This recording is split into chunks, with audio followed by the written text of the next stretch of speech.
Look at that. To the left of the bikes. Woody and Buzz. At least they're heading to the right place. On today's episode of World of Micah, we are getting very close to the 35th anniversary of the Disney-MGM studios. And today we're going to be talking about what happened the night before and the morning of the grand opening of the Disney-MGM studios. Now, let's take a closer look. As much as I like the Disney trams, because I consider them like a attraction on their own almost, like every form of transportation here at Disney is almost like an attraction. I don't ride the tram here at Disney's Hollywood Studios. I just walk in. It's not a bad skyline walking in. Hollywood in the distance, Hollywood Tower Hotel in the distance, some beautiful palm trees. This is my favorite theme park in the entire world. And today we're gonna be talking about what happened the night before it opened. April 30th, 1989, Michael Eisner, Bette Midler hosted a big party here, celebrity party, for everyone to come and welcome this new studio on the East Coast.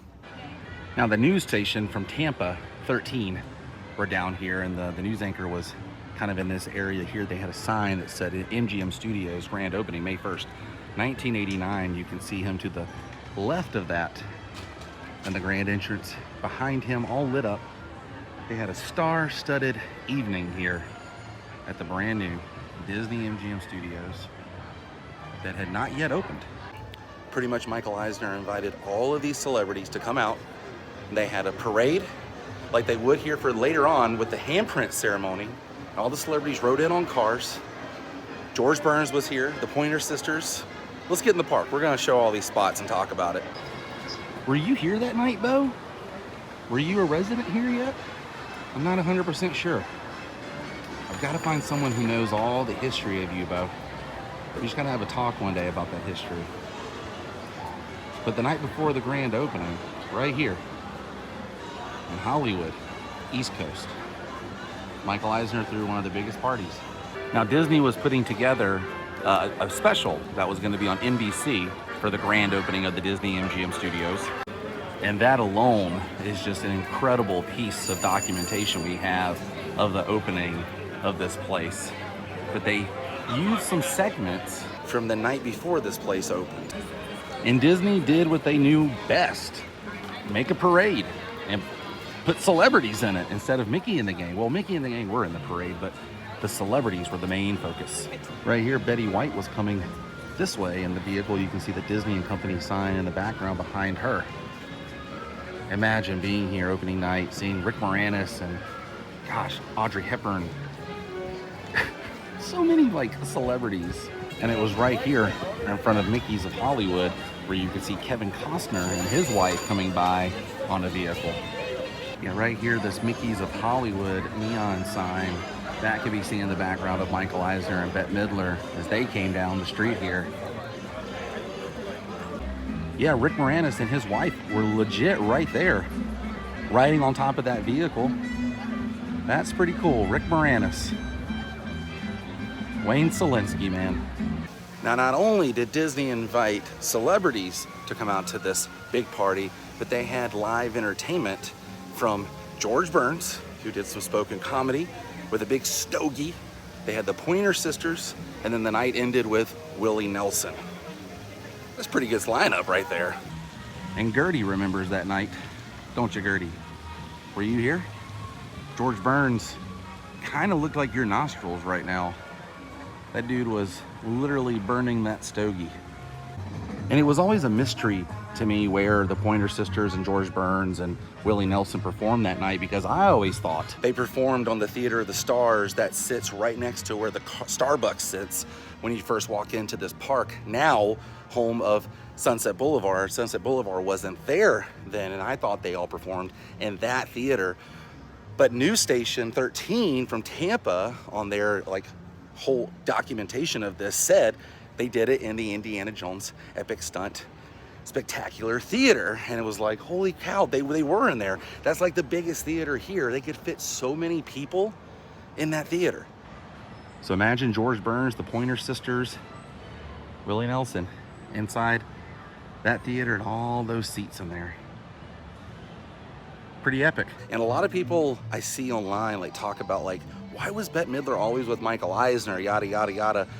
Well, when they opened the Disney-MGM studios, Michael Eisner actually had Bette Midler make the very first, I believe, film here at the Disney-MGM studios called The Lottery, and they used it on the backlot tour. You got to see that movie and the filming location spots when you were on the original backlot tour. So that's why Bette Midler was here the night before, riding with him on the vehicle. She opened this place with the ribbon cutting ceremony with Michael Eisner the morning of May 1st, 1989. So Michael Eisner and Bette were like BFFs for the opening of this place. And after all the celebrating with Willie Nelson, everyone went home, and the next morning, this place opened with bells on. And here's a morning shot that the news station got. You can see the vehicle to the left has been removed, but this is what the morning of May 1st, 1989 looked like. Nearly 35 years ago. All the footage of, you know, the grand opening is so like nostalgic, and it really does make this place feel like the real Hollywood. You know, they had a car right here as well. They used to have a lot of cars here at the Disney-MGM studios. And I'm certain they got rid of all the cars around here because it had more space, you know, for the guests and the mini parades and stuff that they had to get through. Yep, right over here is where Bette Midler and Michael Eisner cut the ribbon and officially opened this place here for the public. That was where they opened the back lot. It's changed over the years, I tell you. Definitely changed. And Disney built a stage right over here in front of the Chinese theater, and that's where they had the performers over here doing an old-fashioned Hollywood, you know, number. And then Annette Funicello and a whole bunch of celebrities came out together right here with Michael Eisner, and they officially dedicated this place together. There were so many dedications and so many like ceremonies and stuff. And a tear-jerking moment for me was seeing Michael Eisner and the celebrities they had, including Annette Funicello.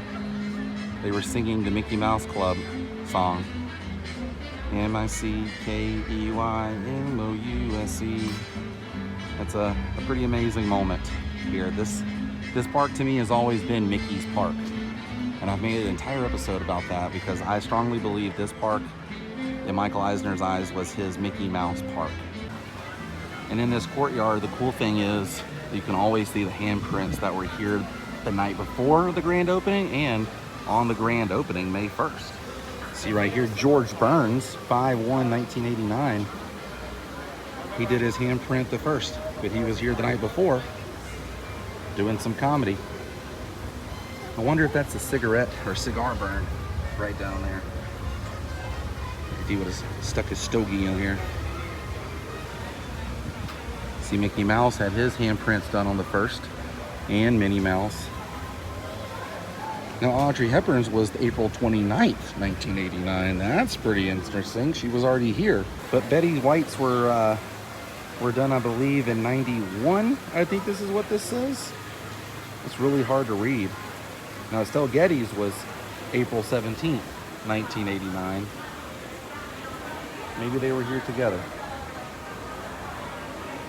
And then Rick Moranis, right here, his was 4/30, 1989, the night before the grand opening. That was the night he was here riding in front of this place with his vehicle with his wife that I showed. That's the kind of stuff I love seeing, man. It's history. And you can't forget Roger Rabbit, May 1st, 1989 there. Pretty awesome. Now see, here's Bette Midler's, but there's no date on there. Wish I knew when Bette did hers. Harry Anderson, the 29th. See, they were here a few days before making that opening. That was when John Ritter was here and everything. And the next couple of days, they would incorporate the private opening ceremony with the celebrities and then the grand opening of May 1st.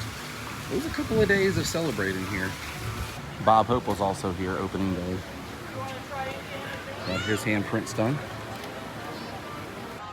And I am super excited about the 35th just because it gives me a reason to dive deeper into Disney-MGM history.